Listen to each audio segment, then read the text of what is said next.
जबकि आप जानते हैं कि भगवान पद्मनाभ स्वामी ने तिरुवनंतपुरम को अपना निवास स्थान क्यों चुना?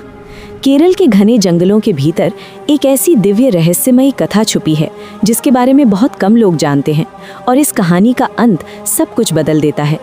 बहुत समय पहले विल्वमंगलम स्वामी गहरे तप में लीन थे। उन्हें ये दिव्य वरदान प्राप्त था कि वे सरल से सरल रूप में भी ईश्वर की उपस्थिति को महसूस कर सकते थे। एक सुबह हंसता खेलता एक छोटा सा बालक उनके सामने आकर खड़ा हुआ, लेकिन उस बालक की आंखों में कई युगों का ज्ञान झलक रहा था। उसी क्षण ऋषि समझ गए, ये स्वयं भगवान विष्णु हैं। बालक ने धीरे से कहा, मैं तुम्हारे साथ रहूंगा, लेकिन एक शर्त है, तुम मुझे कभी डांटना नहीं। दिन बीतते गए। एक दिन दैनिक पूजा के समय ऋषि पवित्र शालिग्राम की पूजा कर रहे थे। तभी वो बालक उसे उठाकर अपने मुंह में डालकर हंसने लगा।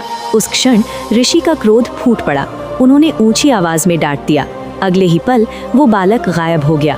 तभी घने जंगलों से एक दिव्य आवाज गूंजी, अगर मुझे फिर देखना है तो अनंतन बनाओ।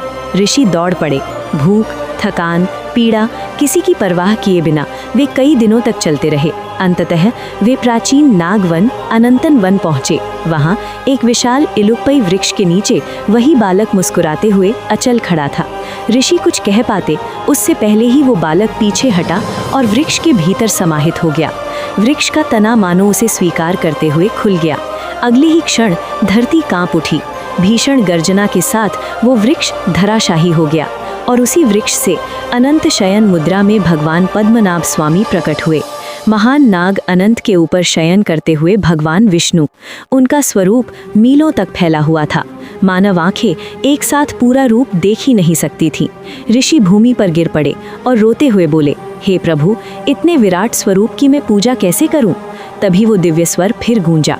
भगवान पद्मनाभ स्वामी ने अपना स्वरूप धीरे धीरे संकोचित करना शुरू किया, मीलों से घटकर कुछ ही मीटरों में, उस रूप में जिसे ऋषि भक्ति से निहार सकें। विल्वमंगलम की तपस्या की यात्रा वहीं पूर्ण हुई। वर्षों बाद उस देश के राजाओं ने भगवान पद्मनाभ स्वामी के लिए एक मंदिर निर्माण कराया, लेकिन एक समस्या थी। भगवान ने स्वरूप संक्षिप्त कर लिया था, फिर भी उनका शयन रूप अब भी लंबा था। इसलिए गर्भगृह में 3 द्वार बनाए गए। एक द्वार उनके मुख के दर्शन के लिए, दूसरा द्वार उनकी कमल नाभि के लिए और तीसरा द्वार उनके पवित्र चरणों के लिए। इसीलिए आज भी भगवान पद्मनाभ स्वामी के दर्शन 3 भागों में होते हैं, पहले बालक के रूप में, फिर आंखों से परे विराट स्वरूप में और अंत में इस धरती की रक्षा करने वाले शाश्वत संरक्षक के रूप में। तिरुवनंतपुरम ने भगवान पद्मनाभ स्वामी आज भी विराजमान हैं।